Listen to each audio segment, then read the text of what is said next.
ऐसी वीडियो रोज देखने के लिए आप मेरे वीडियो को लाइक करें, इस पे कमेंट करें और अपने दोस्तों के साथ शेयर करें। और हाँ, अगर आप इस चैनल पे नए हैं तो इसे सब्सक्राइब करना ना भूलें। करण की ये बात सुनकर अनिका के होश उड़ गए। करण ने अपनी बात आगे बढ़ाते हुए कहा, देखो, तुम्हारी मौसी के बारे में छानबीन करने के बाद मुझे उनके बारे में कुछ बातें पता चली है और मैं तुम्हारी माँ के पास्ट के बारे में भी अच्छी तरह से जानता हूँ। दोनों बातों को जब मिलाया गया तब धीरे धीरे उस राज से पर्दा उठता गया जो कई सालों तक हमारी आंखों पर पड़ा था। अनिका के चेहरे से यह साफ पता चल रहा था कि अनिका को करण की बातों पर बिल्कुल विश्वास नहीं था। करण ने अनिका की परेशानी समझने के बाद अनिका के बिना सवाल पूछे ही उससे कहा, देखो, मुझे पता है कि तुम्हें इस वक्त बहुत हैरानी हो रही है, मगर जरा मेरी बात ध्यान से सुनो। तुम्हें ये तो पता है कि तुम्हारी माँ गुजर चुकी है। तुम्हारी माँ जब गुजरी थी तब उनकी उम्र बहुत छोटी थी। मैं तुम्हें पूछना चाहता हूँ कि क्या तुम्हें कभी भी अपनी माँ के मरे हुए शरीर को देखा है?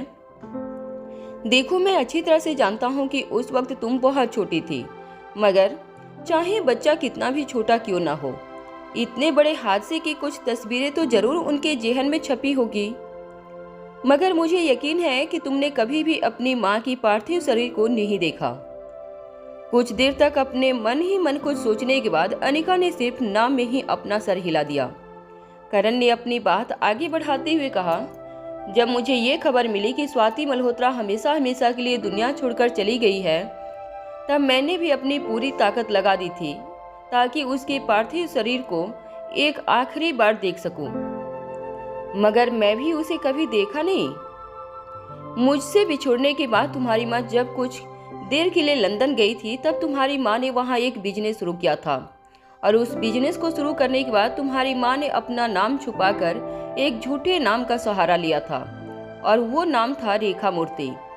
तुम्हारी माँ रेखा मूर्ति के नाम से विदेशों में बिजनेस किया करती थी। करण के मुंह से ये बात सुनकर अनिका के होश उड़ गए। बातें करते हुए करण का शरीर बुरी तरह से कांपने लगा था। उसके माथे से पसीना बहने लगा था और उनके चेहरे पर एक अजब की चमक दिखाई दे रही थी। ऐसा लग रहा था जैसे उन्हें जीने का कारण मिल गया हो। उन्हें देखकर ऐसा लग रहा था जैसे वो बहुत कुछ बोलना चाहते थे, मगर उनके पास शब्द नहीं थे।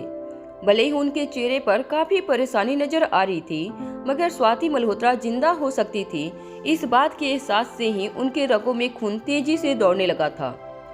हालांकि अनिका का अभी भी इस बात को पूरी तरह से हजम नहीं कर पा रही थी। कुछ देर तक मन ही मन कुछ सोचने के बाद अनिका ने करण की ओर देखकर कहा, ये कैसे हो सकता है पापा? भले ही मैंने माँ की लाश नहीं देखी है, मगर मैंने उनकी तस्वीरें देखी हैं, उनके फोटोग्राफ्स देखे हैं। उनकी शक्ल हूबहू मुझसे मिलती थी, मगर रेखा मौसी किसी भी एंगल से माँ जैसी नहीं लगती। अनिका की ये बात सुनते ही जोर से अपनी छड़ी कार की सीट पर पटकते हुए करण ने कहा, अरे ये बात तुम जो कह रही हो, तुम दुनिया की इतनी बड़ी डॉक्टर होने के बावजूद ऐसी बातें कर रही हो। तुम तो अच्छी तरह से जानती हो प्लास्टिक सर्जरी, कॉस्मेटिक सर्जरी करना आज की दुनिया में कितना आसान है। चलो, मैं मानता हूँ कि ये बात कम से कम 20 साल 25 साल पुरानी है, मगर तुम तो अच्छी तरह से जानती हो कि विदेशों में ये टेक्निक्स कई सालों से सफल है। अनिका समझ नहीं पा रही थी कि वो करण की बातों का क्या जवाब दे। अनिका खुद समझने की कोशिश कर रही थी कि करण जो कुछ भी कह रहे थे उसमें सच्चाई थी या सिर्फ उनके मन का कोई वहम था। अगर रेखा मूर्ति ही स्वाति मल्होत्रा थी तो इतने दिनों तक उसे नकाब के पीछे छुपने की क्या जरूरत थी? अनिका इतना जरूर जानती थी कि रेखा मूर्ति ने अनिका से कहा था कि उनकी जिंदगी का कोई एक बहुत बड़ा राज है जो वक्त आने पर वो अनिका को बताएगी, मगर वो ये नहीं जानती थी कि वो राज इतना शॉकिंग होगा कि अनिका की पूरी जिंदगी को ही बदल कर रख देगा।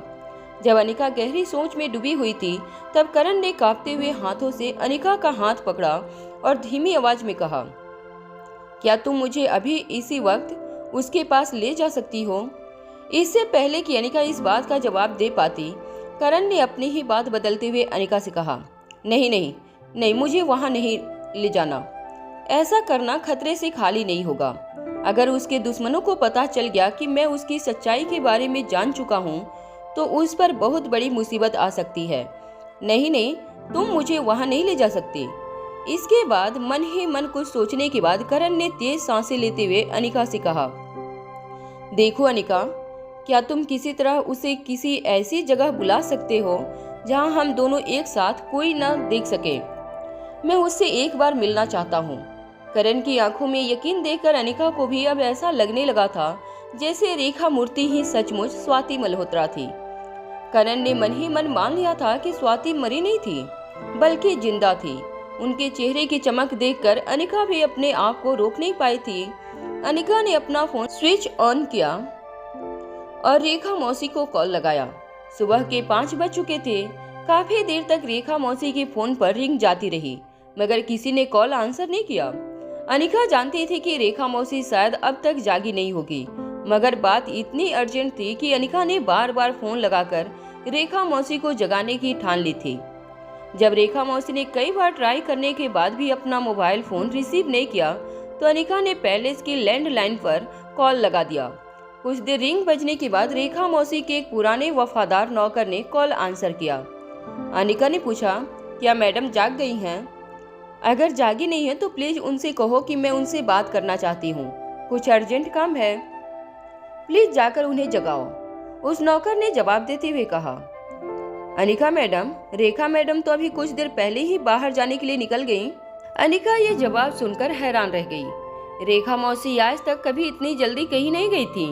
एनटीटी कंपनी की जिम्मेदारी ओजस को सौंपने के बाद ज्यादातर रेखा मौसी अपना वक्त बंगले में ही गुजारती थी।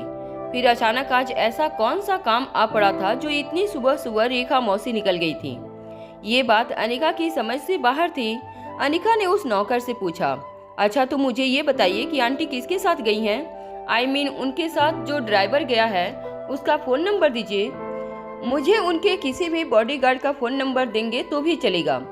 अनिका की इस बात का जवाब देते हुए उस नौकर ने कहा, अनिका मैडम, बात तो यही है कि आज रेखा मैडम किसी को अपने साथ नहीं ले गई। अरे मैंने उन्हें कई बार समझाने की कोशिश की कि उनका इस तरह अकेले जाना खतरे से खाली नहीं है, मगर वो मेरी बात नहीं मान रही थी। वो जिद पकड़ के बैठी थी कि वो अकेले ही ड्राइव करके जाएंगे, उनके साथ कोई नहीं जाएगा। नौकर की ये बात सुनकर अनिका पूरी तरह से शॉक हो गई। नौकर का कॉल डिस्कनेक्ट करने के बाद अनिका सोचती रही कि आखिर रेखा मौसी इस तरह से अचानक कहां चली गई थी। अनिका बार बार रेखा मौसी की मोबाइल फोन पर उन्हें कांटेक्ट करने की कोशिश करती रही, मगर रेखा मौसी ने उनका कॉल रिसीव नहीं किया। कुछ देर अपने मन ही मन कुछ सोचने के बाद अनिका ने एनटीटी कंपनी के हेड क्वार्टर्स में फोन लगाया। इतनी सुबह अपनी कंपनी के वर्किंग आवर्स शुरू नहीं हुए थे, इसीलिए कॉल सिक्योरिटी हेड ऑफिस में उठाया गया। अनिका ने सिक्योरिटी हेड से पूछा, मैं अनिका बोल रही हूँ, क्या रेखा मौसी वहाँ पर आई हैं? अनिका की आवाज़ सुनते ही सिक्योरिटी गार्ड ने बड़े ही रिस्पेक्ट के साथ अनिका से कहा, नहीं मैडम, बड़ी मैडम तो ऑफिस नहीं आई हैं। आप तो जानते ही हैं कि ओजस साहब को सारी जिम्मेदारियां सौंपने के बाद मैडम ऑफिस नहीं आती। हाँ, मगर आज एक बहुत अजीब सी बात हुई है। कंपनी के वाइस प्रेसिडेंट गुलशन साहब अभी अभी 5 मिनट पहले ऑफिस में आए हैं। इतनी जल्दी कभी वो आते नहीं हैं, मगर आज पता नहीं क्या हो गया, वो इतनी सुबह सुबह ऑफिस आ गए हैं। सिक्योरिटी हेड की बात सुनकर अनिका ने सिक्योरिटी हेड से कहा, ठीक है, मैं उन्हें कांटेक्ट करती हूँ। सिक्योरिटी हेड से कंपनी के वाइस प्रेसिडेंट गुलशन जी का नंबर लेने के बाद अनिका ने उन्हें कॉल लगा दिया। कुछ रिंग के बाद जब गुलशन जी ने अपना कॉल रिसीव किया तब अनिका ने अपना इंट्रोडक्शन देते हुए कहा, देखिए गुलशन जी, मैं अनिका बोल रही हूँ। मैं जानना चाहती हूँ कि क्या आज रेखा मौसी के साथ आपकी कोई बात हुई है? अनिका की बात सुनते ही गुलशन जी ने उसकी बात का जवाब देते हुए कहा, अरे हाँ बेटा, आज सुबह सुबह मुझे मैडम का फोन आया और मुझसे कहा गया कि आज के बाद वो कंपनी की सारी जिम्मेदारियों से मुक्त होना चाहती हैं। आज के बाद अगर मुझे कोई भी इंस्ट्रक्शन लेनी है तो सिर्फ तुमसे लेनी है। मुझे आज के बाद तुम्हारे हर ऑर्डर को फॉलो करना है। उन्होंने मुझसे कहा कि सारे लीगल फॉर्मेलिटीज पूरी हो गई है और आज के बाद एनटीटी कंपनी के जो भी डिसीजन लिए जाएंगे वो अनिका ही लेगी। मैं भी हैरान हूँ कि अचानक ही मैडम ने इतनी सुबह सुबह ये फैसला क्यों किया। सब कुछ ठीक तो है ना बेटा? अनिका खुद नहीं जानती थी कि गुलशन जी के इस सवाल का उसे क्या जवाब देना चाहिए। गुलशन जी का कॉल डिस्कनेक्ट करने के बाद अनिका गहरी सोच में डूब गई।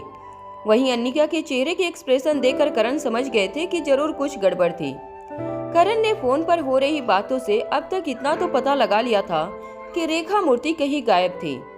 करण ने कांपती हुई आवाज में अनिका से पूछा, अनिका बेटा कहाँ है वो? बताओ मुझे कहाँ है वो?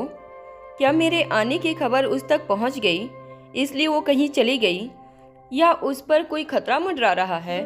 मैं जानता हूँ कि मेरी वजह से जरूर वो किसी बड़ी मुसीबत में फंस सकती है, मगर मैं अपने आप को रोक नहीं पाया। मुझसे ही बहुत बड़ी भूल हो गई है जो मैं यहाँ पर दौड़ा चला आया। करण के चेहरे पर परेशानी काफी ज्यादा बढ़ती जा रही थी।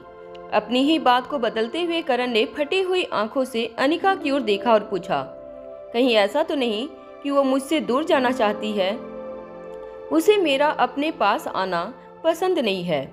बस एक बार मैं उससे बात करके ये जानना चाहता हूँ कि आखिर उसने ऐसा कदम क्यों उठाया। अनिका कहाँ है वो? मुझे बताओ कहाँ है वो? क्या कोई ऐसा रास्ता नहीं जो एक बार मुझे उससे मिला सके? मैं बस एक बार उससे मिलना चाहता हूँ, मुझे बताओ कहाँ है वो? अनिका ने करण के कंधे पर हाथ रखते हुए कहा, देखिए वो मिसिंग है, मगर आप चिंता मत कीजिए, मैंने अपने लोगों को उन्हें ढूंढने के लिए कह दिया है। बहुत जल्द वो लोग उनका पता लगा लेंगे। ड्राइविंग सीट पर बैठा रोहित, जो सब कुछ बड़े ही ध्यान से सुन रहा था, उसने पहले तो एक सुनसान इलाके में वैन को रोक लिया और फिर पीछे मुड़कर अनिका से पूछा, क्या लगता है तुम्हें, हमें इस वक्त कहाँ जाना चाहिए? अनिका खुद भी नहीं जानती थी कि इस वक्त रेखा मौसी को ढूंढने के लिए उसे सबसे पहले किस जगह जाना चाहिए। जब अनिका ये सब कुछ सोच ही रही थी कि अनिका के मोबाइल पर फिर से महल के पुराने और रेखा मौसी के वफादार नौकर का कॉल आने लगा। जैसे ही अनिका ने कॉल रिसीव किया, उस नौकर ने अनिका से कहा, अनिका मैडम, मैं आपसे एक बात कहना तो भूल ही गया। रेखा मैडम जाने से पहले मुझसे कहा था कि मैं आपको ये बता दूं कि वो उस सालों से बंद पड़े कमरे में अब आप जा सकती हैं। रेखा मौसी ने सीक्रेट कमरे में जाने की इजाज़त अनिका को दे दी थी। इसका मतलब ये था कि वक्त आ गया था जब अनिका को ये पता चले कि रेखा मौसी की असलियत क्या थी। अनिका बिना पलक झपकाए रोहित की ओर देखती रही। फिर अपने आप को संभालते हुए अनिका ने फोन पर नौकर से पूछा, मौसी जब गई थी तब उनके हाथ में कुछ था? मेरा मतलब है क्या वो कुछ लेकर गई थी अपने साथ? नौकर ने इस बात का जवाब देते हुए कहा, उनके हाथों में एक मेटल का बॉक्स था। उस बक्से के साथ वो कार में बैठी और कार ड्राइव करके निकल गई। नौकर की ये बात सुनकर अनिका चौंक गई। ये जाहिर सी बात थी कि मेटल के बक्से में कोई ऐसे कागजात तो होंगे ही नहीं जो रेखा मौसी अपने साथ ले जाना चाहती थी। इसका मतलब साफ था, ये वही मेटल बॉक्स था जिसमें V16 पावर ड्रग छुपाया गया था। अनिका अच्छी तरह से जानती थी कि अगर रेखा मौसी हमेशा के लिए उन लोगों को छोड़कर जा रही थी तो उनके साथ ज्यादा से ज्यादा ऐसी चीजें ले जाती जो उनके लिए बेहद जरूरी हो, जैसे पुराने डॉक्यूमेंट्स, कोई जरूरी कागजात, उनकी दवाइयाँ वगैरह वगैरह। मगर ये सारी चीजें मेटल बॉक्स में नहीं हो सकती थी। अनिका इतना अच्छी तरह से जानती थी कि V16 पावर ड्रग को सुरक्षित रखने के लिए उसने उसे एक मेटल बॉक्स में रखा था, जिसकी वजह से V16 पावर ड्रग को एक तय तापमान के अंदर 1 महीने तक स्टोर किया जा सकता था। वो मेटल बॉक्स अंदर से इंसुलेटेड होने की वजह से अंदर का तापमान सेट की गई हुई डिग्री पर ही हमेशा बना रहता है। जब नौकर ने कहा कि रेखा मौसी अपने साथ एक मेटल बॉक्स ले गई थी, तब अनिका को अचानक इस बात का ख्याल आया कि V16 पावर ड्रग को उसने एक मेटल बॉक्स में रखा था। अब अनिका ये सोचकर हैरान हो रही थी कि अगर सचमुच रेखा मौसी अपने साथ V16 पावर ड्रग को ले गई थी तो एलेक्जेंडर का इलाज करना उसके लिए बेहद मुश्किल हो जाएगा। वहाँ ड्राइविंग सीट पर बैठा रोहित अनिका के इंस्ट्रक्शन के लिए वेट कर रहा था। अनिका के चेहरे पर परेशानी देखकर रोहित ने दोबारा अनिका से पूछा, कहाँ जाना है बताओ? अपने थॉट से बाहर आते हुए अनिका ने रोहित की ओर देखा और कहा, रेखा मौसी के महल ले चलो। सुबह के लगभग 7 बज चुके थे। जब महल के मेन गेट से रोहित और अनिका की गाड़ी अंदर एंटर हुई तो तीनों बच्चे गार्डन में खेल रहे थे। जैसे ही कार पर उन तीनों बच्चों की नजर पड़ी, तीनों बच्चे दौड़कर अनिका और रोहित से मिलने के लिए आगे आने लगे। मगर जैसे ही कार का दरवाजा खुला, बच्चों ने देखा कि अनिका करण को सहारा देकर कार से नीचे उतर रही थी। अपने नाना को अचानक लंदन में देखकर तीनों बच्चे काफी सरप्राइज हो गए। खासकर रिया, जो अपने नाना से बहुत ज्यादा क्लोज थी। वो अपने दोनों हाथ हवा में लहराते हुए अपने नाना के पास जाकर दौड़ कर गई और उनके पैरों से लिपट गई। लंदन की सुबह की ठंड की वजह से करण की सांसें और भी ज्यादा तेज हो गई थी। नन्ही सी रिया के माथे पर हाथ फेरते हुए करण ने कांपती हुई आवाज में कहा, बेटा, इस वक्त तुम्हारे नाना यहाँ बहुत जरूरी काम से आए हैं। एक बार काम निपटा लो, उसके बाद जी भर के बातें करेंगे। अनिका और करण के चेहरे की परेशानी देखकर बच्चे भी समझ गए थे कि जरूर कोई इमरजेंसी थी, जिसकी वजह से अचानक ही करण को इंडिया से लंदन आना पड़ा। अनिका जल्द से जल्द उस सीक्रेट कमरे के अंदर जाकर देखना चाहती थी कि आखिर रेखा मौसी कौन थी। रेखा मौसी ने अनिका से कहा था कि जब भी वक्त आएगा तब वो सीक्रेट कमरे के अंदर रखी चीजों को देखकर अनिका ये जान जाएगी कि रेखा मौसी की असलियत क्या है। अनिका तेजी से महल के अंदर जाने के लिए अपने कदम आगे बढ़ाने लगी। महल का वफादार नौकर करण के व्हीलचेयर पर बिठाकर अनिका के पीछे पीछे ले जाने लगा। महल एक पुराने जमाने का महल था, जिसकी वजह से अंदर एलिवेटर्स या एस्केलेटर्स मौजूद नहीं थे। अनिका तेज कदमों से स्टेयरकेस चढ़कर महल के सेकेंड फ्लोर पर पहुंच गई, जहां वो सीक्रेट कमरा मौजूद था। अनिका के पीछे पीछे रोहित भी उस सीक्रेट कमरे के दरवाजे तक पहुंच गया। अपनी उम्र और अपनी शारीरिक कमजोरी की वजह से व्हील चेयर से खड़े होकर करण धीरे धीरे नौकर और छड़ी का सहारा लेकर ऊपर आ रहे थे। करण के लिए वेट करने का अनिका में पेशेंस नहीं था। वो जल्द से जल्द सीक्रेट कमरे के अंदर जाकर पता करना चाहती थी कि रेखा मौसी की असलियत क्या थी। जब अनिका कमरे के अंदर दाखिल हुई तब अनिका ने नोटिस किया कि कमरे का दरवाजा पहले से ही खुला था। कमरे में हर तरफ अंधेरा छाया था, मगर फिर भी दरवाजे के ठीक सामने वाली दीवार पर हल्की हल्की रोशनी पड़ रही थी और उस हल्की रोशनी में अनिका को मुस्कुराती हुई स्वाति मल्होत्रा नजर आई। अनिका धीरे धीरे अपनी माँ की तस्वीर की ओर देखकर आगे बढ़ने लगी। उस तस्वीर में स्वाति मल्होत्रा इतनी खूबसूरत नजर आ रही थी मानो तस्वीर में किसी ने जान डाल दी थी। अनिका कुछ देर तक उस तस्वीर को गौर से देखती रही। अपनी माँ की आंखों में चमक देखकर कहीं न कहीं अनिका को ऐसा लग रहा था जैसे तस्वीर के अंदर कैद स्वाति मल्होत्रा उससे कुछ कहना चाहती थी। अनिका अब आसपास पड़ी चीजों को बड़े ही ध्यान से देखने लगी। कमरे के अंदर कई पुरानी चीजों को संभाल कर रखा गया था। हालांकि कमरे को देखकर ये अंदाजा लगाया जा सकता था कि कमरे के कई दिनों से साफ सफाई नहीं हुई थी, मगर ऐसा भी नहीं था कि कमरा किसी की निगरानी में नहीं था। उन पुरानी चीजों में कई ऐसी चीजें थी जिन्हें देखकर अनिका समझ नहीं पा रही थी कि आखिर रेखा मौसी ने इतने सालों तक ये चीजें क्यों संभाल कर रखी थी।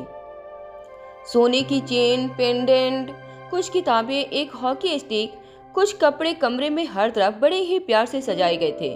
अनिका उन चीजों को देख देख कर हैरान हो रही थी कि कहीं ये सारी चीजें उनकी माँ स्वाति मल्होत्रा की तो नहीं थी, और अगर ऐसा था तो फिर इन चीजों को रेखा मूर्ति ने अब तक संभाल कर क्यों रखा था। कुछ ही देर में दरवाजे पर करण आ पहुंचे। वो छड़ी का सहारा लेकर कमरे के अंदर धीरे धीरे अपने कदम स्वाति मल्होत्रा की तस्वीर की तरफ आगे बढ़ाने लगे।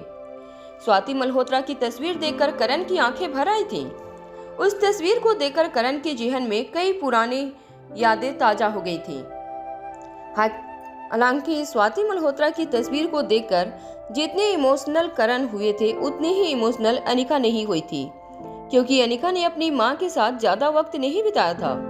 अनिका के जहन में अपनी माँ से जुड़ी कोई खास यादें नहीं थी, मगर अनिका समझ सकती थी कि इन सारी चीजों को देखकर करण कितने इमोशनल हो सकते थे। लगातार स्वाति मल्होत्रा की तस्वीर को देख रहे करण ने अचानक अपनी चुप्पी तोड़ते हुए कहा, ये उस वक्त की तस्वीर है जब स्वाति 19 या 20 साल की थी, कॉलेज की सबसे ब्राइट स्टूडेंट और सबसे खूबसूरत लड़की। करण बड़े ही प्यार से स्वाति की तस्वीर के ऊपर हाथ फेरने लगे। अनिका अच्छी तरह से जानती थी कि करण इस वक्त काफी इमोशनल थे, मगर अनिका इस कमरे से जुड़े राज को जानना चाहती थी। अपने आसपास रखी हुई चीजों की ओर इशारा करते हुए अनिका ने दबी हुई आवाज में करण से पूछा, पापा, क्या आप इन सारी चीजों के बारे में कुछ जानते हैं? क्या इनका माँ के साथ कोई कनेक्शन है? करण ने बड़े ही ध्यान से आसपास पड़ी चीजों पर नजर डाली।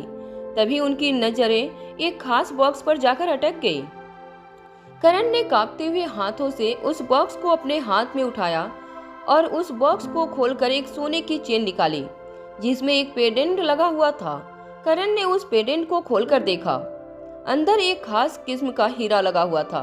ये बिल्कुल उसी तरह की चेन थी जिस तरह की चेन रेखा मूर्ति ने रिया के बर्थडे के वक्त उसे तोहफे के तौर पर भेजी थी। उस चेन के पेंडेंट पर बड़े ही प्यार से हाथ सहलाते हुए करण ने अनिका से कहा, ये सारी तुम्हारी माँ की चीजें हैं। ये चेन और ये पेंडेंट मैंने तुम्हारी माँ को गिफ्ट दिया था। करण की बात सुनने के बाद अनिका को यकीन हो गया कि कमरे के अंदर मौजूद सारी चीजें स्वाति मल्होत्रा की थी। मगर मुझे अभी भी ये समझ नहीं आ रहा था कि इन सारी चीजों को इतने साल तक इस तरह छुपा के रखने का क्या मतलब हो सकता था। तभी अनिका के दिमाग में एक बात बिजली की तरह चमकी। अनिका तेजी से उस कमरे से बाहर निकली और सीधे रेखा मौसी के बेडरूम में चली गई। अनिका ने देखा कि दरवाजा खुला था। अनिका जब कमरे के अंदर गई, उसने देखा कि रेफ्रिजरेटर का दरवाजा भी पूरी तरह से खुला था और अंदर रखा गया V16 पाउडर ड्रग का बक्सा भी गायब था। अनिका को ऐसा लग रहा था जैसे उसकी पीठ पे किसी ने छुरा घोंप दिया था। अनिका ने रेखा मौसी पर इस दुनिया में सबसे ज्यादा भरोसा किया था। अनिका ने कभी सोचा भी नहीं था कि रेखा मौसी उसे इतना बड़ा धोखा दे सकती थी। अनिका मन ही मन ये भी सोचने लगी कि अगर रेखा मौसी को V16 पाउडर ड्रग हासिल करना ही था तो वो उससे पहले ही कह देती। कम से कम एक डोज अलेक्जेंडर के लिए छोड़ा होता।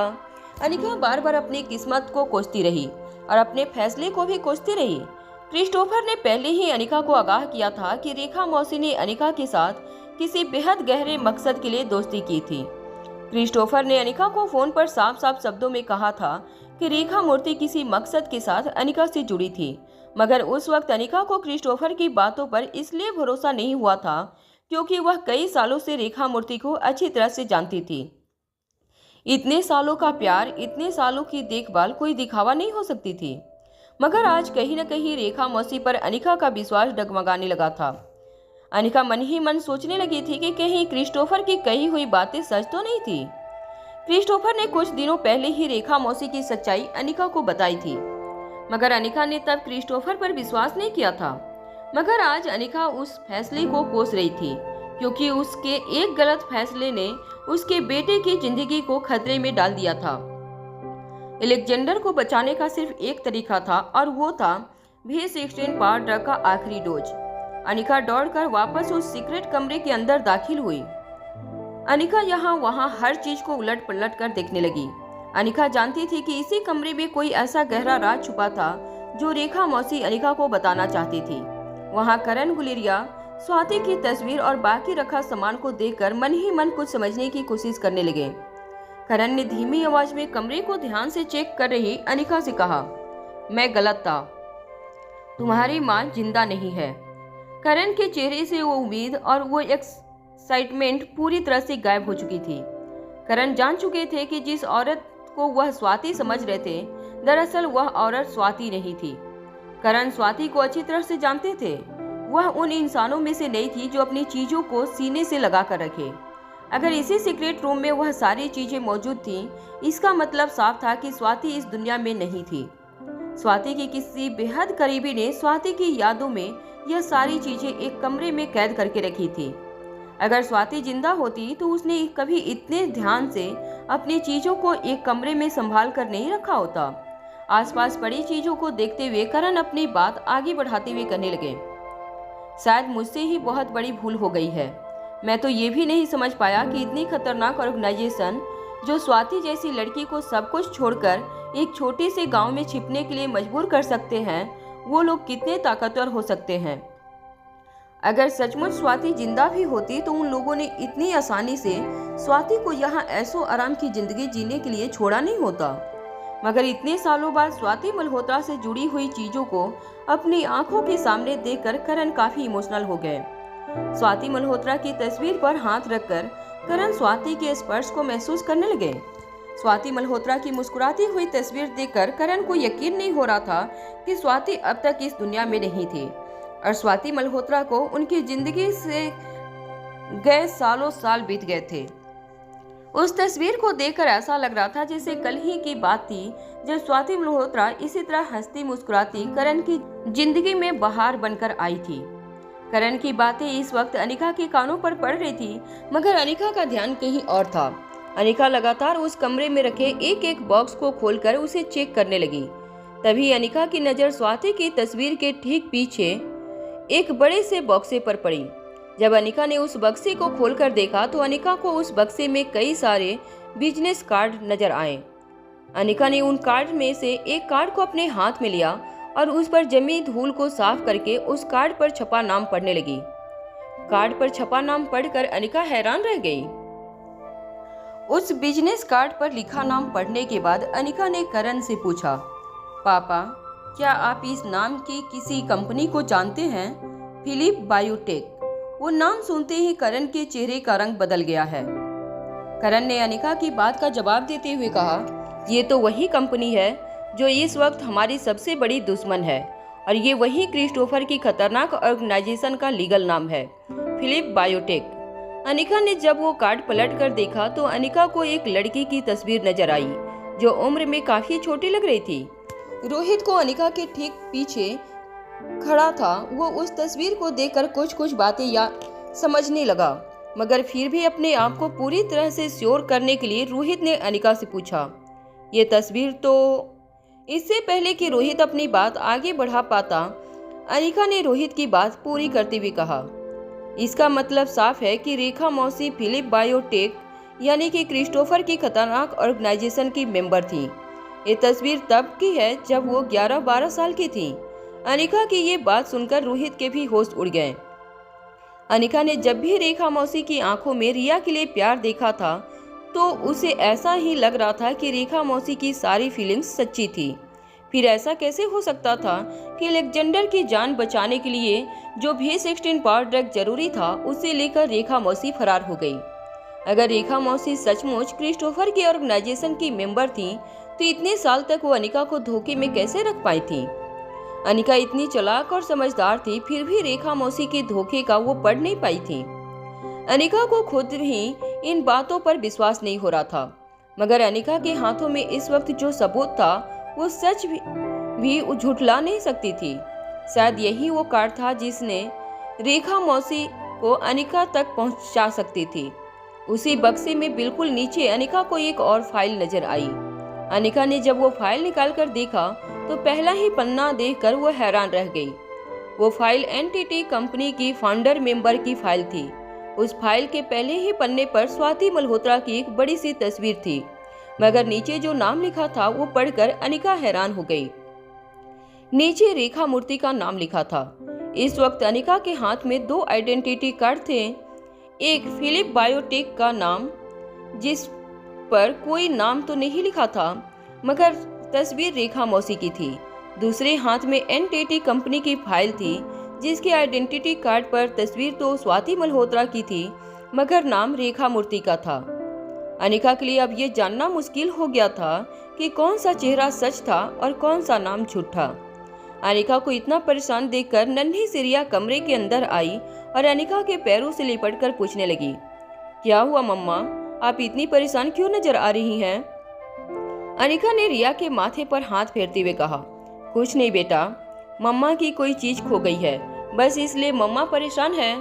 नन्ही सी रिया ने अपनी मीठी सी आवाज में जवाब देते हुए कहा, आप चिंता मत करना, मैं बड़ी मौसी से कहकर आपकी वो खोई हुई चीज आपको वापस दिलवा दूंगी। आप नहीं जानती कि बड़ी मौसी कितना पावरफुल है। अगर वो एक आवाज करेगी तो आप जो भी चीज चाहें वो आपके नजरों के सामने हाजिर हो जाएगी। दरवाजे पे खड़े दोनों रिया के भाई भी बड़े ही इनोसेंटली अनिका की ओर देख रहे थे। तीनों बच्चे जान चुके थे कि उनकी माँ किसी बात को लेकर काफी उदास थी, मगर अनिका उन तीनों बच्चों को अपने उदासी का रियल कारण नहीं बता सकती थी। इसलिए तीनों बच्चों के सिर पर एक के बाद एक हाथ फेरने के बाद अनिका ने कहा, जो चीज गुम हुई है वो तो दोबारा मिल जाएगी, मगर तुम तीनों की हंसी एक बार खो गई तो दोबारा नहीं लौटेगी। इसलिए मम्मा के लिए सबसे जरूरी है तुम तीनों की स्माइल। अनिका की ये बात सुनते ही तीनों बच्चे के चेहरे पर मुस्कुराहट आ गई। रोहित अभी भी उसी बक्से के पास खड़ा था जिसमें से अनिका को आईडी कार्ड और फाइल मिली थी। उस फाइल को जब रोहित ने आगे पढ़ना शुरू किया तो रोहित ये देखकर हैरान हो गया कि उस फाइल में आज से 25 साल पहले एक करार हुआ था जिसमें ये साफ साफ लिखा गया था कि रेखा मूर्ति एनटीटी कंपनी की टेम्पोरेरी मालिक रहेगी और एनटीटी कंपनी के सारे शेयर और सारी प्रॉपर्टी एक दिन अनिका के नाम ट्रांसफर हो जाएंगे। जब रोहित ने वो फाइल अनिका के हाथ में रखी तब अनिका भी फाइल पढ़कर ये समझ गई कि दरअसल स्वाति मल्होत्रा ने ही रेखा मूर्ति का नाम अपनाकर एनटीटी कंपनी की शुरुआत की थी। मगर मरने से पहले स्वाति मल्होत्रा ने एक ऐसा एग्रीमेंट बना लिया था जिसे फ्यूचर में एनटीटी कंपनी का मालिकाना अधिकार अनिका को मिले। अब अनिका के लिए समझना बहुत मुश्किल हो रहा था कि अगर ये सब कुछ पहले से तय था तो फिर उसके सामने इतने सालों से जो औरत रेखा मूर्ति बनकर एनटीटी कंपनी की देखरेख कर रही थी वो औरत कौन थी। अगर वो क्रिस्टोफर की मिस्टीरियल और खतरनाक ऑर्गेनाइजेशन की मेंबर थी तो वो स्वाति मल्होत्रा के साथ क्या कर रही थी। अनिका जानना चाहती थी कि जिस औरत को वो रेखा मौसी के नाम से जानती थी वो औरत कौन थी, कहाँ से आई थी और अब अगर उसे ढूंढना हो तो कहाँ मिल सकती थी। जब अनिका ये सब सोच ही रही थी तब एक नौकर ने अनिका के पास आकर कहा, मैडम, एनटीटी कंपनी से गुलशन साहब आए हैं, आपसे मिलना चाहते हैं। गुलशन जी का नाम सुनते ही अनिका तेजी से कमरे से बाहर निकल गई। वो तेजी से सीढ़ियां उतरकर नीचे इंतजार कर रहे गुलशन जी के पास पहुंची। इससे पहले कि गुलशन जी अनिका को कुछ भी कह पाते, अनिका ने गुलशन जी से कहा, आप पहले से जानते थे ना कि वो रेखा मूर्ति नहीं है। अनिका की बात सुनकर गुलशन जी के चेहरे का रंग उड़ गया। गुलशन जी ने घबराकर अटकती हुई आवाज में अनिका की बात का जवाब देते हुए कहा, हाँ मैं जानता था मैडम, और आज मैं आपको यही सारी बातें बताने आया हूँ। अनिका अच्छी तरह से जानती थी कि गुलशन जी पिछले कई सालों से एनटीटी कंपनी के वफादार रहे थे। ओजस भले ही कंपनी का प्रेसिडेंट था मगर वाइस प्रेसिडेंट होने के नाते गुलशन जी हमेशा से ही ज्यादा पावरफुल रहे थे। ये सब देखकर अनिका को पहले भी एनटीटी कंपनी में गुलशन जी की पोजीशन पर काफी शक होने लगा था। गुलशन जी वाइस प्रेसिडेंट होने के बावजूद प्रेसिडेंट से ज्यादा रुतबा रखते थे।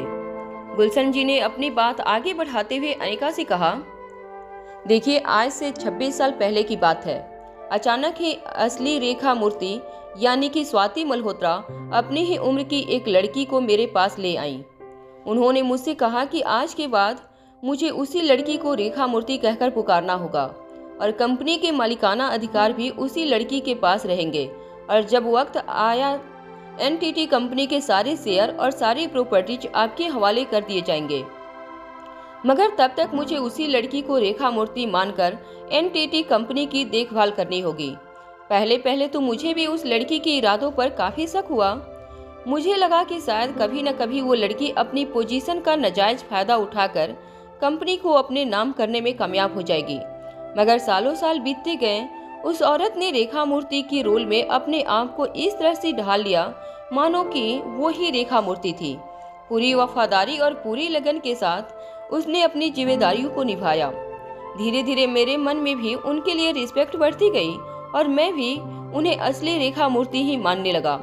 एक और बात है जो मैं आपके साथ शेयर करना चाहता हूँ। ये कहने के बाद गुलशन जी ने अपने हाथों में पकड़ी हुई एक फाइल अनिका को थमा दी। अनिका ने जब उस फाइल को खोलकर देखा तो अनिका हैरान रह गई। रोहित जो अनिका के ठीक पीछे खड़ा था, अनिका ने वो फाइल रोहित को थमा दी। रोहित ने जब उस फाइल को खोलकर देखा तब रोहित को एहसास हुआ कि उस फाइल में रेखा मूर्ति के कैंसर डायग्नोसिस की रिपोर्ट थे। अब अनिका और रोहित समझ नहीं पा रहे थे कि अगर रेखा मौसी के पास जीने के लिए ज्यादा वक्त ही नहीं बचा था तो फिर फिलिप बायोटेक यानी कि क्रिस्टोफर की खतरनाक ऑर्गेनाइजेशन के साथ अभी भी जुड़े रहने का क्या मतलब हो सकता था। V16 पावर ड्रग में चमत्कारी ताकत तो थी मगर कैंसर का इलाज V16 पावर ड्रग भी नहीं कर सकता था। कैंसर की रिपोर्ट पढ़ने के बाद रोहित और अनिका और भी ज्यादा परेशान हो गए। वो समझ नहीं पा रहे थे कि आखिर रेखा मौसी ने ऐसा क्यों किया। उन पर किसी तरह का दबाव था या खतरनाक ऑर्गेनाइजेशन ने उन्हें किसी ऐसे जाल में फंसाया था जिसकी वजह से उन्हें मजबूरन इतने सालों की अपनी वफादारी को तोड़ना पड़ा और V16 पावर ड्रग चुराकर महल से भागना पड़ा। अनिका के दिलो दिमाग में कई सारे सवाल एक साथ उठ रहे थे। अनिका ने अचानक ही अपनी जेब से अपना फोन निकाला और कैलाश अधिकारी को कॉल लगा दिया। जैसे ही कैलाश अधिकारी ने कॉल रिसीव किया, अनिका ने कहा, अंकल मैं आपसे एक बहुत बड़ा फेवर चाहती हूँ। वहाँ रेखा मूर्ति के महल से कोसों दूर एक वीरान हाईवे पर एक लंबी सी गाड़ी रुकी। ब्रेक लगते ही कार चला रही ड्राइवर का सर हॉर्न से जाकर टकराया और जोर से हॉर्न बजने लगा। पूरा इलाका वीरान होने की वजह से न तो किसी को कार की हॉर्न सुनाई दे रही थी और न ही कोई ड्राइवर की मदद करने के लिए आगे बढ़ा। पूरा रास्ता सुनसान था। कार ने जोर से ब्रेक लगाई थी, इसलिए पेड़ पर बैठा पंछी भी शोर मचाते हुए यहाँ वहाँ उड़ान भरने लगे। ड्राइवर का सर स्टीयरिंग व्हील पर होने की वजह से जोर से हॉर्न भी बज रही थी। दूर दूर तक हॉर्न की आवाज सुनने वाला कोई नहीं था। कुछ सेकंड बाद धीरे धीरे ड्राइविंग सीट पर बैठी रेखा मौसी ने अपनी आंखें खोली। उनकी आंखें नशे से चूर थी और स्टीयरिंग व्हील पर जोर से सर पटकने की वजह से उनके माथे पर हल्की हल्की खरोंच दिखाई दे रही थी। आंखें खोलकर जब रेखा मौसी ने अपने आसपास का नजारा देखा तो वह खुद हैरान हो गई। उन्हें कुछ याद नहीं था कि वह उस जगह पर कैसे पहुंची थी, कहां से भागी थी और कहां जा रही थी। नशे का सुरूर इतना ज्यादा था कि रेखा मौसी बार बार कोशिश करने पर भी कुछ भी ढंग से याद नहीं कर पा रही थी। फिर अचानक ही रेखा मौसी को अपनी ही गाड़ी से आने वाली हॉर्न की आवाज इरिटेट करने लगी। हॉर्न की आवाज कानों पर पड़ते ही एक ही पल में रेखा मौसी को सब कुछ याद आ गया। वह कहां से भागी थी, कहां जा रही थी, सब कुछ एक ही सेकेंड में उनके दिमाग में ताजा हो गया। अपने आप को संभालते हुए जब स्टीयरिंग व्हील से उन्होंने अपना सर उठाया, उन्होंने देखा कि वो बिल्कुल वीरान और बंजर सी जमीन के पास मौजूद थी। तेज सांसें लेते हुए उन्होंने बैक सीट से एक वाइन की बोतल निकाली। रेखा मौसी कुछ देर तक उस वाइन की बोतल को बस देखती रही। यह वही वाइन की बोतल थी जो रेखा मौसी ने अपने सीक्रेट कमरे में छुपा कर रखी थी। उस बोतल को देखकर ऐसा लग रहा था जैसे रेखा मौसी अपनी पुरानी जिंदगी में वापस लौट रही थी। अपने अतीत की सारी यादें रेखा मौसी के दिमाग में अचानक ताजा होने लगी। रेखा मौसी ने वाइन की बोतल को कसकर अपनी छाती से लगा लिया और उसका ढक्कन खोलकर वो एक के बाद एक वाइन के घूंट लेने लगी। कुछ देर बाद एक गहरी सांस छोड़ते हुए रेखा मौसी ने उस वाइन की बोतल पर लगा लेबल पढ़ने की कोशिश की। उस लेबल पर लिखा गया था मेड इन 1998। ये वही साल था जब उस औरत ने, जिसे अब लोग रेखा मूर्ति के नाम से जानते हैं, उसे खतरनाक ऑर्गेनाइजेशन को छोड़ा था। तेज सांस ले रही ड्राइविंग सीट पर बैठी उस औरत को वो दिन याद आया जब खतरनाक ऑर्गेनाइजेशन में उसके मास्टर ने उससे कहा था, आज से तुम बाहर की दुनिया में हमारे लिए काम करोगी, तुम हमारी जासूस बनकर बाहरी दुनिया में हमारे लिए काम करती रहोगी। जैसे जैसे रेखा मूर्ति को अपनी पिछली जिंदगी की बातें याद आने लगी, वैसे वैसे उसकी आंखों में जुनून और नशा बढ़ते जा रहा था। जब उस खतरनाक ऑर्गेनाइजेशन की मुखिया ने रेखा मौसी से कहा था कि वह बाहरी दुनिया में जाकर उनके जासूस बनकर रहेगी, तब उन्होंने चुपचाप अपने सरदार की बात मान ली थी। कुछ दिनों बाद स्वाति मल्होत्रा अपने साथ साथ उसे भी खतरनाक ऑर्गेनाइजेशन के चंगुल से छुड़ा कर ले गई। कुछ ही दिनों बाद स्वाति मल्होत्रा ने एनटीटी कंपनी के उस वक्त के सीईओ गुलशन जी से मिलवाया और उनसे कहा कि आज से पूरी कंपनी की मालकी मेरी छोटी बहन होगी और तुम लोग इसी को रेखा मूर्ति के नाम से बुलाओगे। स्वाति मल्होत्रा के इतने प्यार और विश्वास को देखकर रेखा मौसी को यकीन नहीं हो रहा था कि दुनिया में ऐसे भी लोग होते हैं। स्वाति मल्होत्रा ने उन्हें एक बेबस और अबला लड़की समझकर खतरनाक ऑर्गेनाइजेशन के चंगुल से छुड़ाया था। स्वाति मल्होत्रा उनसे उम्र में 1 या 2 साल बड़ी थी, मगर वह हमेशा ही सगी बहन बनकर उन्हें जिंदगी जीने के तौर तरीके सिखाती रही। एनटीटी कंपनी की सारी जिम्मेदारियां गुलशन जी को सौंपने के बाद स्वाति मल्होत्रा रेखा मूर्ति को ट्रेन करने में बिजी हो गईं। बिजनेस के तरीके, किस पर विश्वास करना है, किस पर नहीं करना है, वह सारी बातें बारीकी से स्वाति मल्होत्रा उन्हें सिखाने लगी। बिल्कुल उसी तरह जिस तरह एक बड़ी बहन अपनी सगी छोटी बहन को दुनिया में जीने के तौर तरीके सिखाती है। स्वाति मल्होत्रा एक दिन रेखा मौसी को लंदन से दूर स्कॉटलैंड ले गई थी, जहां स्वाति मल्होत्रा ने रेखा मौसी को हाथों से वाइन कैसे बनाते हैं वह सिखाया था। इस वक्त रेखा मौसी के हाथों में जो वाइन थी वह वही वाइन थी जो उन दोनों ने मिलकर 27 साल पहले बनाई थी। रेखा मौसी लगातार उस वाइन की बोतल को देखती रही और एक के बाद एक वाइन के घूंट अपने गले से उतारती रही। जैसे जैसे वाइन का हर घूंट रेखा मौसी के गले से उतरा, उन्हें अपनी जिंदगी से जुड़ी पुरानी बातें याद आने लगी। खतरनाक ऑर्गेनाइजेशन में शामिल होने के बाद रेखा मौसी यह भूल चुकी थी कि इंसानियत क्या होती है, प्यार क्या होता है, किसी पर भरोसा, किसी पर विश्वास करना क्या होता है। स्वाति मल्होत्रा से प्यार और विश्वास पाने के बाद रेखा मूर्ति भूल चुकी थी कि खतरनाक ऑर्गेनाइजेशन ने उन्हें अपना जासूस बनाकर बाहरी दुनिया में रहने को कहा था। स्वाति मल्होत्रा से प्यार मिलने के बाद वह भी स्वाति मल्होत्रा की बहन बनकर वक्त गुजारने लगी।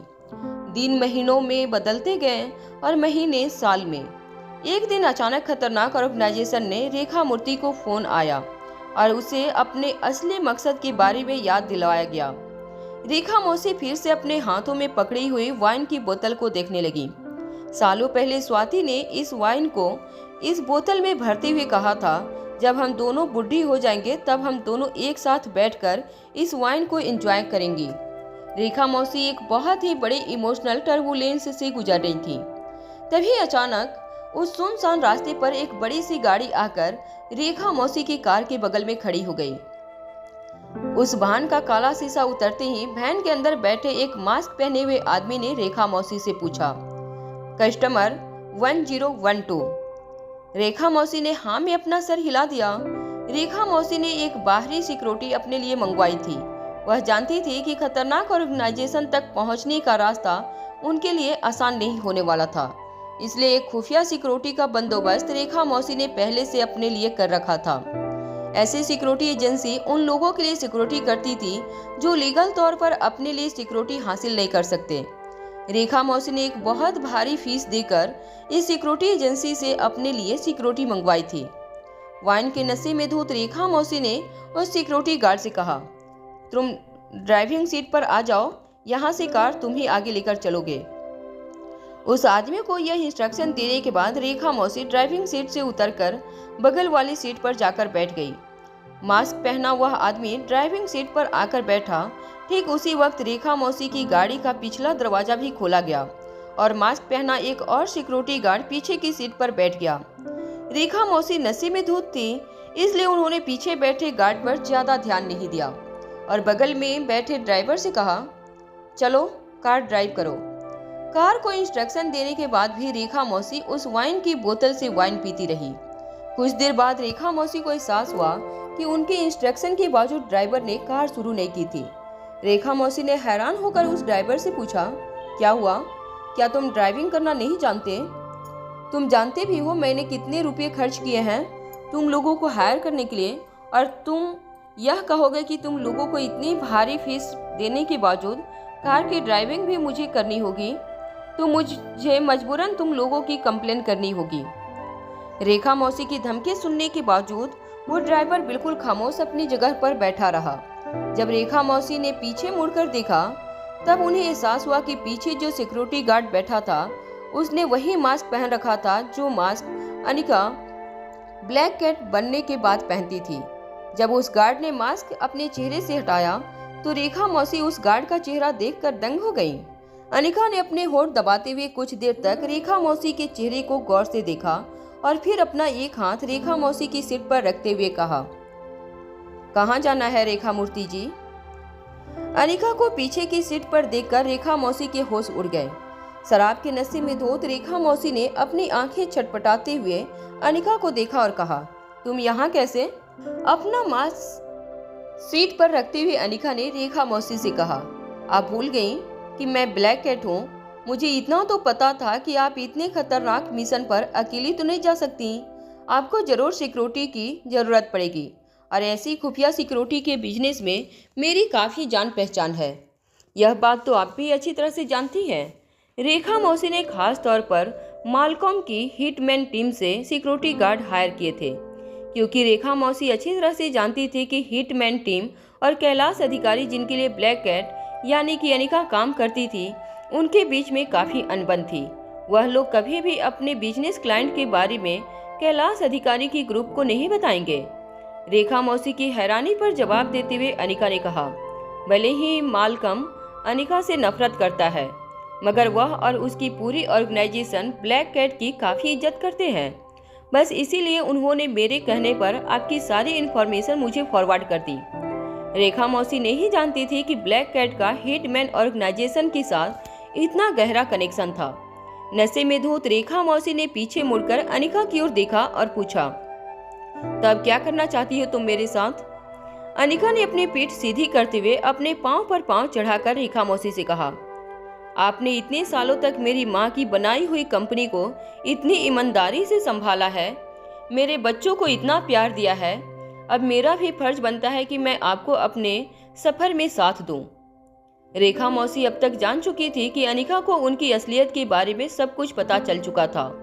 अब अनिका से कोई बात छुपाने का कोई फायदा नहीं था। इसलिए अनिका के बिना पूछे ही अनिका की आंखों में दिख रहे सवालों का जवाब देते हुए रेखा मौसी ने कहा, मुझे तो अब यह भी याद नहीं कि मेरा असली नाम क्या था। 15-16 साल की लड़की थी मैं जब आखिरी बार मैंने अपना नाम किसी के मुंह से सुना था, ईसा। उसके बाद खतरनाक ऑर्गेनाइजेशन के लोग मुझे सिर्फ एक नंबर से याद किया करते थे। तुम्हारी माँ ने मुझे उनके चंगुल से छुड़ाया था।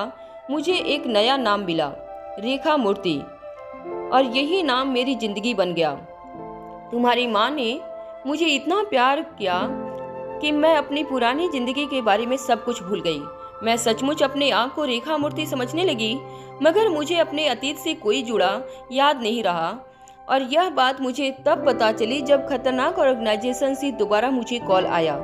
जब उन्हें पता चला कि V16 पावर ड्रग तुमने हासिल कर लिया है, तो मुझे ऑर्डर मिला कि मुझे वह V16 पावर ड्रग किसी भी हालत में उन तक पहुंचाना होगा।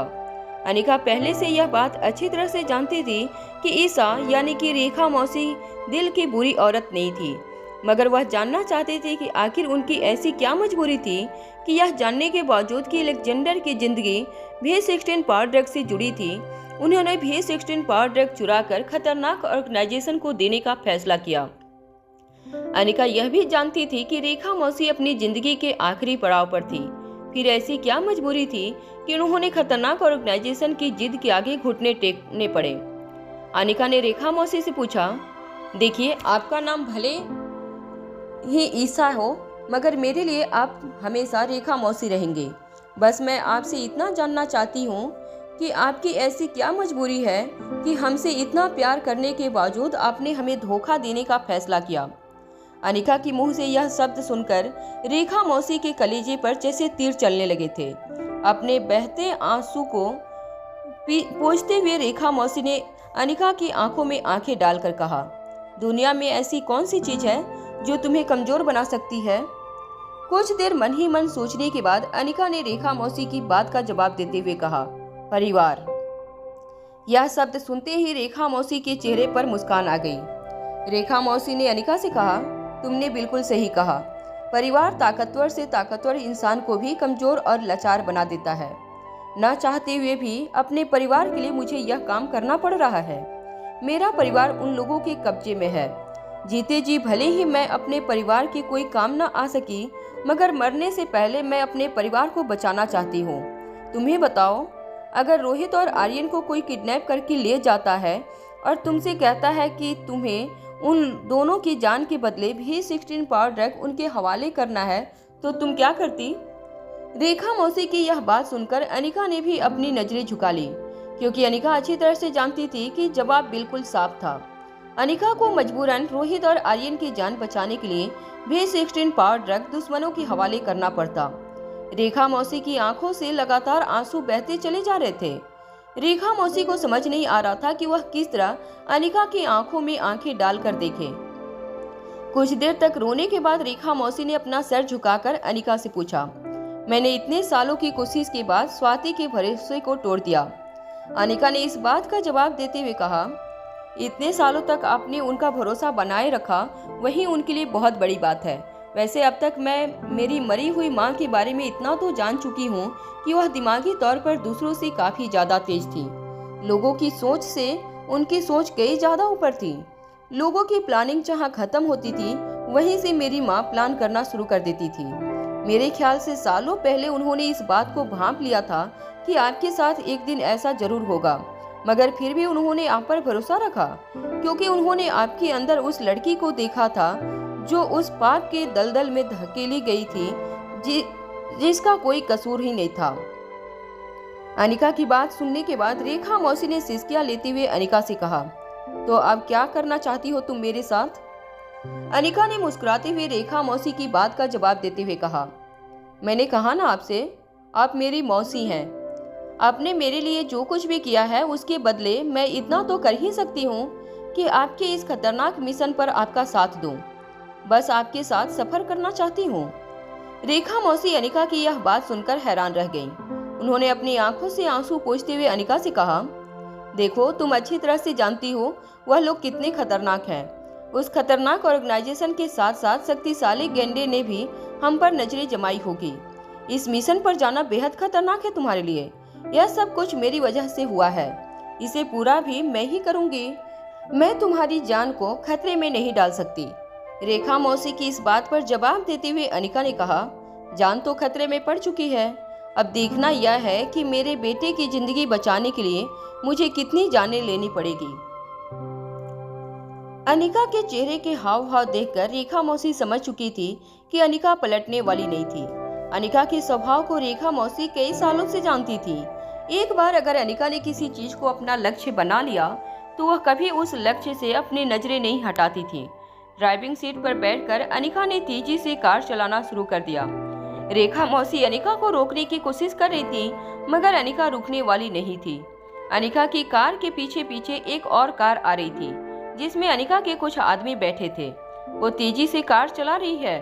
अनिका को रेखा मौसी बार बार रिक्वेस्ट करती रही कि वो इतना बड़ा खतरा अपने सर पे ना ले, मगर अनिका रेखा मौसी की कोई बात सुनने के मूड में नहीं थी। एक के बाद एक गियर शिफ्ट करते हुए अनिका अपनी कार की स्पीड बढ़ाती रही। तभी अनिका का एक हाथ पकड़कर रेखा मौसी ने कहा, रुक जाओ अनिका, मैं जानती हूँ एलेक्जेंडर को बचाने के लिए तुम्हें V16 पावर ड्रग का डोज चाहिए। मैं तुम्हें अभी देती हूँ। ये कहने के बाद रेखा मौसी ने उस मेटल बॉक्स से एक डोज की शीशी बाहर निकालते हुए अनिका से कहा, जाओ ये डोज ले जाओ और ये मामला यहीं खत्म कर दो। मुझे हमेशा हमेशा के लिए भूल जाओ और हो सके तो मुझे माफ कर देना।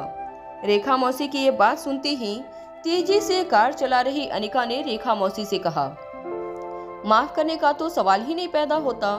मैंने आपको कभी किसी चीज के लिए गुनाहगार माना ही नहीं है। मैं जानती हूँ कि आपने मजबूरी में आकर V16 पावर ड्रग को चुराया है। अगर आप मजबूर न होती तो ऐसा कभी नहीं करती। बच्चों के लिए आप अपनी आंखों में प्यार मैं पहले ही देख चुकी हूँ। अनिका की बात सुनते ही रेखा मौसी ने अपनी नजरें झुका ली और अपना हाथ नीचे लेते हुए दबी हुई आवाज में उन्होंने अनिका से कहा, नहीं, तुम शायद नहीं जानती कि मैंने तुम्हारे साथ इसलिए इतना अच्छा सलूक किया था क्योंकि मैं तुम्हारा भरोसा जीतना चाहती थी, ताकि एक दिन तुम्हारे उसी भरोसे का फायदा उठाकर खतरनाक ऑर्गेनाइजेशन का मिशन पूरा करूं। मैं हर वक्त उनके मिशन पर थी। मैं उनके जासूस बनकर तुम्हारी जिंदगी में आई। तुम्हारी माँ ने मुझे सगी बहन से भी ज्यादा प्यार किया, मगर मैं उसके विश्वास पर खरी नहीं उतर पाई। ये कहने के बाद रेखा मौसी ने फिर से उस वाइन की बोतल को अपने मुंह से लगा लिया और वाइन के बड़े बड़े घूंट लेने लगी। तभी अनिका ने उस वाइन की बोतल को रेखा मौसी के हाथों से छीनकर अपने हाथों में लेते हुए कहा, बस कीजिए, अब आप और नहीं पिएंगी और उस V16 पावर ड्रग की शीशी मेटल बॉक्स के अंदर वापस रख दीजिए। ज्यादा देर तक उसे नॉर्मल टेम्परेचर पर रखना सही नहीं है। उस पावर ड्रग की इफिशियंसी कम हो जाएगी। हालांकि रेखा मौसी भी अच्छी तरह से जानती थी कि ज्यादा देर तक उस V16 पावर ड्रग की शीशी को बाहर रखना सही नहीं होता। इसलिए फिर से V16 पावर ड्रग को उसी मेटल बॉक्स के अंदर रखते हुए रेखा मौसी ने अनिका से कहा, क्यों कर रही हो तुम यह सब कुछ? जब मैं तुम्हें कह रही हूँ कि अपने बेटे को बचाने के लिए तुम्हें V16 पावर ड्रग के एक डोज की जरूरत है, वो मैं तुम्हें दे रही हूँ। वो लेकर चले जाओ और हमेशा हमेशा के लिए किस्सा खत्म कर दो। तुम मेरी बात मान क्यों नहीं रही हो? इस बात पर अनिका ने जवाब देते हुए कहा, आपको क्या लगता है अगर आप एक V16 पावर ड्रग का डोज उन तक ले जाएंगे तो वो लोग आपको जिंदा छोड़ देंगे? अपनी आंखें बंद करके अपना एक हाथ डैशबोर्ड पर मारते हुए रेखा मौसी ने कहा, तुम मेरी फिक्र मत करो। मेरे साथ जो होना है वही मेरी किस्मत में लिखा है और फिर मैं ये डिजर्व भी करती हूँ। मैंने तुम्हारी माँ के साथ जो किया है, तुम्हारे साथ जो किया है, उसकी मुझे यही सजा मिलनी चाहिए। तुम मेरी फिक्र मत करो। रेखा मौसी की इस बात का जवाब देते हुए अनिका ने कहा, इतने सालों तक आपने मेरी जान बचाए रखी, आपने मेरे और मेरे बच्चों के लिए जो कुछ भी किया है, उन एहसानों का बदला तो मुझे चुकाना ही होगा। आपकी जान पर किसी भी किस्म का खतरा मैं देख नहीं सकती, इसलिए उस खतरे को हमेशा हमेशा के लिए खत्म करने के लिए मुझे आपके साथ आना ही होगा। और आप फिक्र क्यों कर रही हैं? मैं अनिका बनकर आपके साथ नहीं आऊंगी।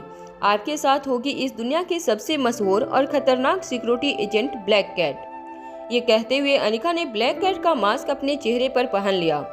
रेखा मौसी समझ चुकी थी कि अब अनिका के साथ ज्यादा बहस करना बिल्कुल फिजूल था, इसलिए अनिका को अलर्ट करते हुए रेखा मौसी ने कहा, देखो मैं जानती हूँ कि तुम इतनी आसानी से अपनी जीत छोड़ने वाली नहीं हो, मगर मैं तुम्हें इतना बता दूं कि शक्तिशाली गेंडे के साथ साथ खतरनाक ऑर्गेनाइजेशन के लोग भी तुम्हारे पीछे पड़ेंगे। आगे का रास्ता बहुत मुश्किल और खतरनों से भरा होने वाला है, तुम्हें चौकन्ना रहना होगा। रेखा मौसी की बात सुनते ही तेज कार चला रही अनिका ने पीछे से एक छोटा सा ब्लैंकेट एक बैग से निकाला और एक रेखा मौसी को थमाते हुए कहा, आप कई घंटों से सोई नहीं हैं, आपने आराम नहीं किया है। इतने नशे की हालत में अगर नींद पूरी नहीं हुई तो आपके हेल्थ पर इसका बहुत बुरा असर हो सकता है। कुछ देर के लिए आंखें बंद कीजिए और सो जाइए। ये कहते हुए अनिका ने अपने एक हाथ से वो ब्लैंकेट रेखा मौसी को उड़ा दिया। नशे में धुत रेखा मौसी के सिर पे जैसे ही अनिका ने हाथ रखा, उनकी आंखें बंद हो गई। देखते ही देखते रेखा मौसी गहरी नींद में सो गईं। जब रेखा मौसी की आंखें खुली तब 5 घंटे बीत चुके थे। उन्हें लग रहा था जैसे उनकी सदियों की बाकी नींद उन्होंने इस 5 घंटे में पूरी की थी। वो शारीरिक और मानसिक तौर पर काफी हल्का महसूस कर रही थी। रेखा मौसी ने धीरे धीरे रियलाइज किया कि गाड़ी एक जगह पर रुक चुकी थी। जब रेखा मौसी ने अपने चेहरे से ब्लैंकेट हटाकर देखा तो उन्हें कार से कुछ मीटर दूर एक टोल नाका दिखाई दे रहा था। उस टोल नाका पर खड़े कुछ लोग बड़े ही ध्यान से रेखा मौसी और अनिका की कार को देख रहे थे। उनमें से 3-4 लोग धीरे धीरे चलकर कार के पास आ रहे थे। अनिका ने अपना सीट बेल्ट उतारते हुए रेखा मौसी से कहा, मुझे नहीं लगता कि ये लोग टोल नाका पर काम करने वाले लोग हैं, कुछ गड़बड़ है। जब तक मैं न कहूँ आप कार से मत उतरिएगा। इससे पहले कि रेखा मौसी कुछ सोच पाती या समझ पाती, कार के पास आए 3-4 लोगों में से एक ने अनिका की साइड का कांच खटखटाते हुए अनिका को कांच नीचे उतारने का इशारा किया। वो लोग बाहर से जोर जोर से अनिका को कुछ कहने की कोशिश कर रहे थे, मगर कांच बंद होने की वजह से अनिका को ठीक से सुनाई नहीं दे रहा था। इससे पहले कि अनिका कांच खोलती, अनिका की नजर बाहर खड़े आदमियों में से एक के कोट पर पड़ी। ऐसा लग रहा था जैसे कोट के अंदर उसने एक बड़ी सी राइफल गन छुपा रखी थी। अनिका अच्छी तरह से जानती थी कि अगर वो लोग सचमुच टोल नाका पर काम करते थे तो वो इस तरह से अपने हथियार कभी नहीं छुपाते।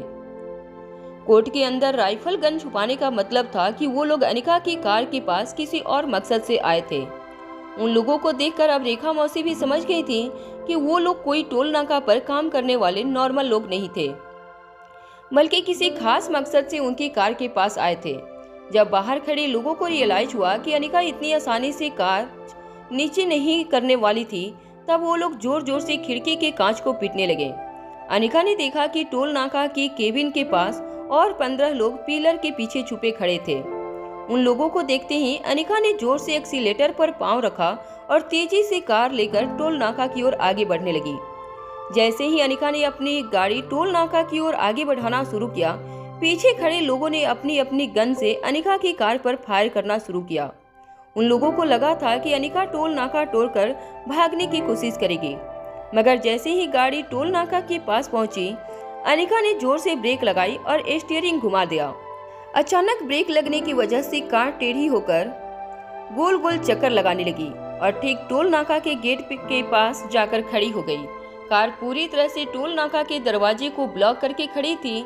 जो 15 से 20 लोग पिलर के पीछे छुपे थे, वो लोग भी बाहर आ गए। तभी अनिका ने गाड़ी का दरवाजा खोलकर अपना एक पांव नीचे रखा।